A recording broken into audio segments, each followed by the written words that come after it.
Mr. Chairman, there's a saying that small is beautiful.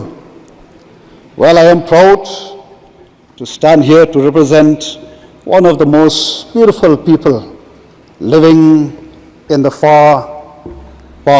in the eastern part of this great nation called the Khasis, and also coming from one of the most beautiful places on earth.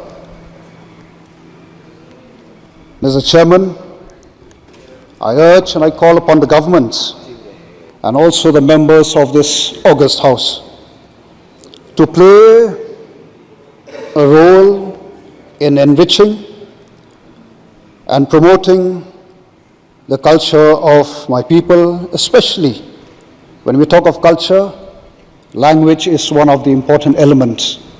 For many years we've been demanding for the inclusion of the Khasi language in the 8th schedule. I hope with the support of members that one day, just like while I was sitting here, from day one, hearing our friends speaking their own language, how I wish that one day, very soon, that you will also get to hear the language that I speak, the Khasi language.